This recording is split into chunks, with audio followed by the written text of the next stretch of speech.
Hi, this is Aviation-Event Live TV. My name is Stefan Eiselin from aeroTELEGRAPH. I'm here with Piotr Ikanowicz from Ukraine International Airlines. Hi, Piotr. Hello, hello everyone. For my first question, of course, is 1 month ago you were working at your desk still in Kiev. How did you escape this terrible war?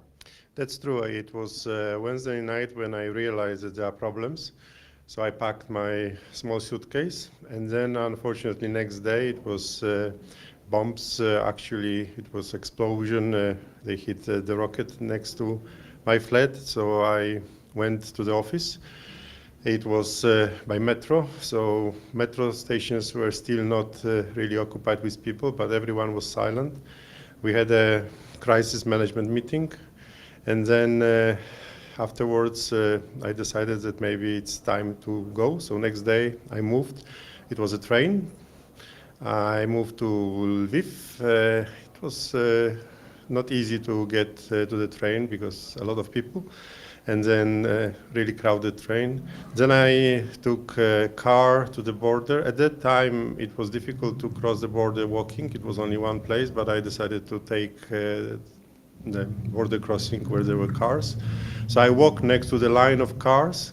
Actually, it was a good strategy because finally I managed in 19 hours to get out, and it was not like a day or two standing in a car. Yes, you were lucky to get away. There's lots of employees of Ukraine International who are still in the country. Some are even fighting, are in the military. Are you in contact, or is your company in contact with the employees?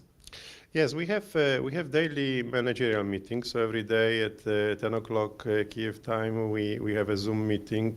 So all the management is there. We are discussing daily issues. We still perform selected flights like refugee flights, or bringing humanitarian aid, or bringing Ukrainians from other places to Romania or to Poland. So there are single operations, and I think it's quite important for the spirit of the company that we still discuss operational issues and that we still manage certain things which you can call aviation business. Yes, some of the people went to the army. We have a list of those who are fighting. However, with them contact is obviously limited. Mm-hmm. You just told us that you still operate flights. Is this difficult? Because, I mean, you have the planes in foreign countries, because you could put them away before. Also, you need employees, flight attendants, pilots. How do you manage that?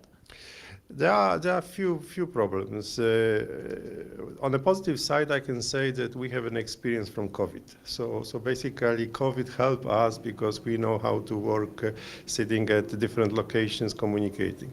We do everything from cellars or from homes.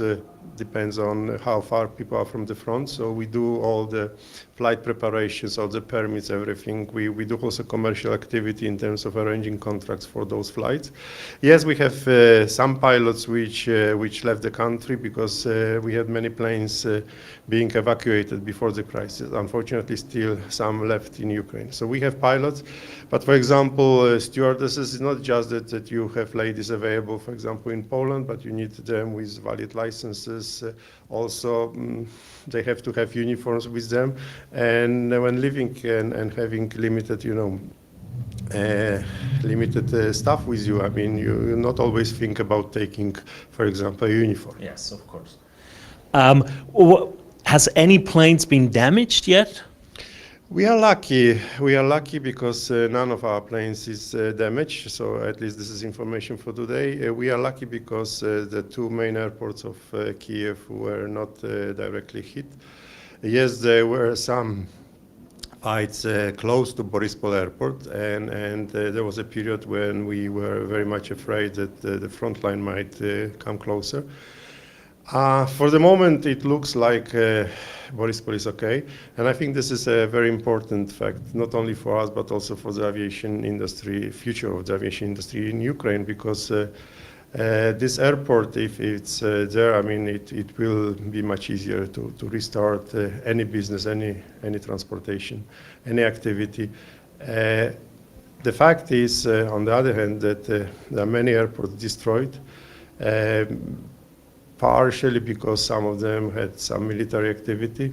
We have here at the conference director of Kherson Airport, and it's a tragedy because that airport was at least 12 times already bombed. So there is a very different situation depending on the airport. Like you said, you learned from the pandemic, but still it's a war. It's completely different. How do you prepare or run a company like this when there basically the market has disappeared from one night to another? That's true. So what we are thinking of is really, these single flights which are related somehow to Ukraine, so bringing humanitarian aid or taking people from airports which are close to the border of Ukraine. We are also thinking about more long-term projects like wet lease of the plane. We have capability to do so. We did in the past, so we know how to do it. But for sure, this will be also a very limited activity. So if you compare volumes in terms of number of flights, it's 1 to 100, so it's really very limited. On the other hand, the issue is that we would like to preserve as many people as possible being involved, being engaged, and not only thinking about the conflict, but also sometimes thinking about the future. Mm-hmm. So I think that this is really important, beside purely fact that those flights are operating. It is also a motivation for all others involved. So do you have any wet lease contracts yet for summer? We are in a process, and we are hopeful that we'll be winning some of them. So yes, I expect that something will be announced very, very soon. Also, Ukraine International is trying to let people work at other companies, other airlines of your staff, maybe flight attendants. How is this going so far? Yes, I mean, this is a process. So basically, you have to remember that it's much easier to get out of Ukraine if you are a female, because men, they are restricted. Mm-hmm. So yes, there is a group of stewardesses currently being interviewed by some airlines. I know that there are also some specialists from other activities, from other parts of the company who are looking for jobs. Yes, so there is such an opportunity. However, I spoke to some of them, and I see that there is a strong willingness to come back.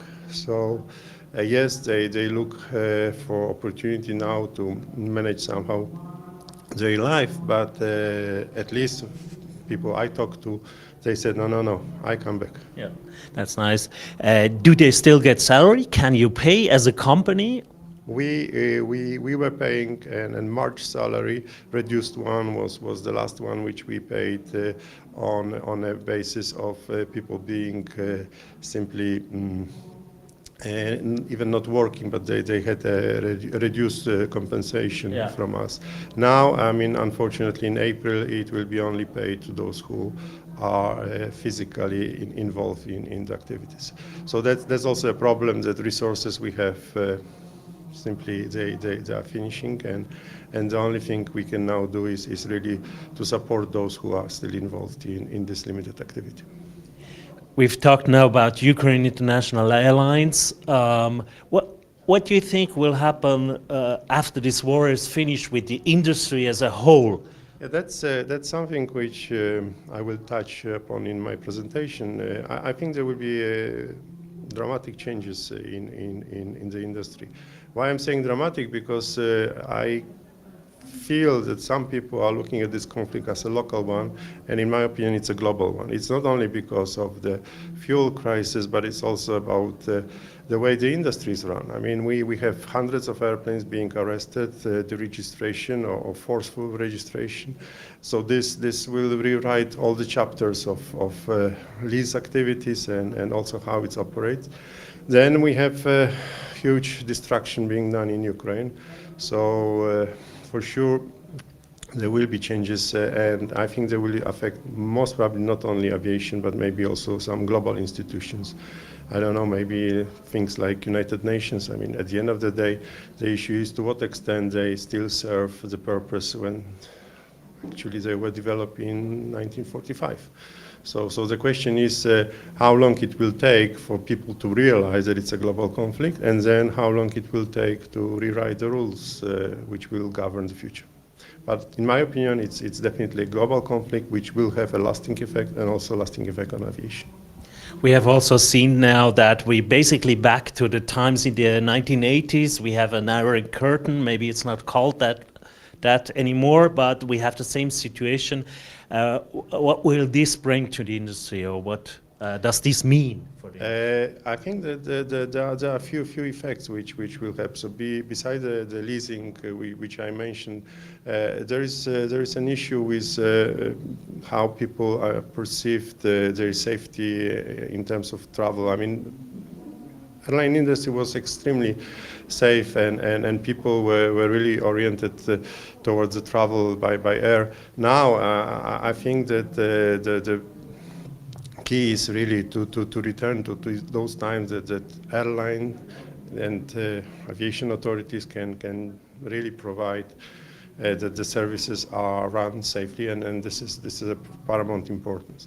And then one more issue which most probably we need also to understand is that this conflict divides a little bit world, and I'm afraid that it might be further divisions. We are still looking forward to what will happen with the food prices. Please remember that those two countries now are the two biggest exporters of food, and I think that this will also influence the global new order, and most probably it will also affect us, although we live in Europe, we live in rich countries, but we have to remember that there are many countries not far from us which might be struggling soon. Mm-hmm. You're the CFO of Ukraine International, so would on the normal circumstances, how long could Ukraine International work? I mean, before going bankrupt? There are three things I would like to mention. First, we made a profit in 2021. We made a profit in those difficult times with extreme cuts in our fleet, salaries and everything, but unfortunately this good news disappeared because of the war. The second thing is we are running now these small services. We are trying really to pay those suppliers who support us in the services. And the third most important one is that all other partners, they are waiting. So at the end of the day, we are still operating only because of the patience of other partners who are saying, okay, let's wait, let's see. So we have parked airplanes at different locations, which at the end of the day we do not pay now, and they are simply on a basis that let's see what future will bring. So you have had lots of understanding from industry partners. Yes, I must say, and I would like to say thank you to all of you, because there is tremendous support coming, and it's really something which is very important in those difficult times. So thank you very much.